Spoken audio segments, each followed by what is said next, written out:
अस्सलामुअलैकुम रहमतुल्लाह।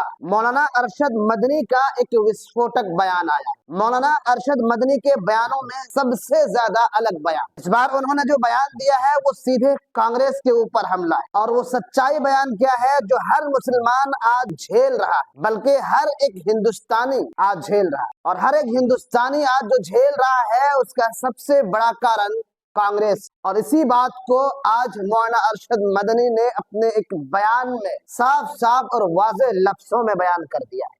उन्होंने कहा कि महात्मा गांधी की हत्या के बाद अगर सांप्रदायिकता का सर सख्ती से कुचल दिया जाता तो देश तबाह होने से बच जाता। आजादी के बाद कांग्रेस ने अपने शासन काल में धर्म के आधार पर नफरत की राजनीति पर जो लचकदार नीति अपनाई, उसने देश और संविधान दोनों को बड़ा नुकसान पहुंचाया।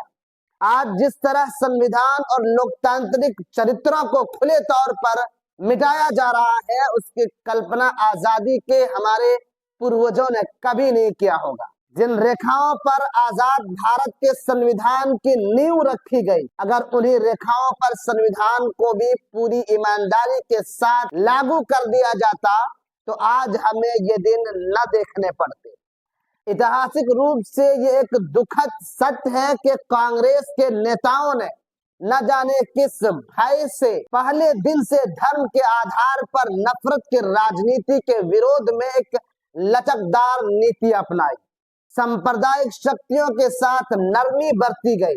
संविधान के अनुसार उनके खिलाफ कड़ी कानूनी कार्रवाई से बचा गया, जिसके नतीजे में सांप्रदायिक शक्तियों को खूब फलने फूलने का मौका मिला।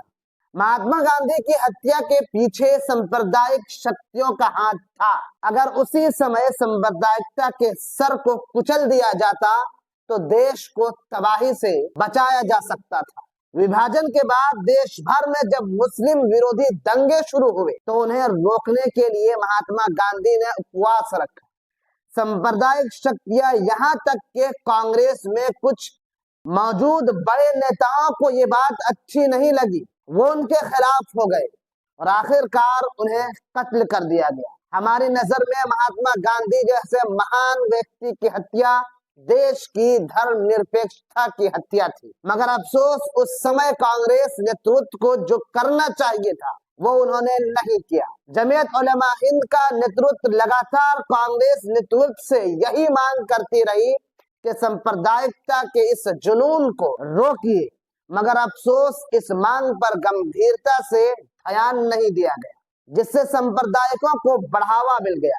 आज की पीढ़ी उस इतिहास से भी अनजान है कि आजादी से पहले ही जमीयत उलमा हिंद के नेतृत्व ने कांग्रेसी नेताओं से एक लिखित आश्वासन ले लिया था कि आजादी के बाद देश का संविधान सेकुलर होगा, जिसमें सभी धार्मिक अल्पसंख्यकों को पूर्ण धार्मिक आजादी हो। लेकिन आजादी के बाद जब देश विभाजित हुआ तो कांग्रेसी नेताओं का भी एक बड़ा वर्ग उन अन्य नेताओं की इस मांग में शरीक हो गए कि अब जबकि मुसलमानों के लिए धर्म के नाम पर एक नया देश बन चुका है, हमारे देश का संविधान सेकुलर नहीं होना चाहिए। इस मौके पर जमीयत उलमा हिंद के नेतृत्व कांग्रेस के नेताओं का हाथ पकड़कर बैठ गया और उससे कहा कि अगर देश का विभाजन हुआ है तो इसके मसूदा पर हमने नहीं, आपने हस्ताक्षर किए, इसलिए आप अपना वादा पूरा करें। इसके बाद एक सेकुलर संविधान तैयार हुआ,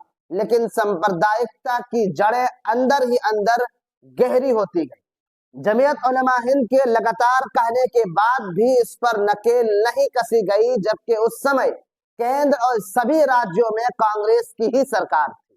अगर वो चाहती तो इसके खिलाफ बड़ा कानून बन सकता था, मगर उसने जो लचकदार नीति अपनाई थी उसके नतीजे में सांप्रदायिक ताकतें और भी शक्तिशाली होती गई। अगर कांग्रेस ने 77 साल पहले सांप्रदायिकता के खिलाफ यही कड़ा रुख अपनाया होता तो ये सत्ता से बाहर नहीं होती और देश बर्बादी के कगार पर नहीं पहुंचता।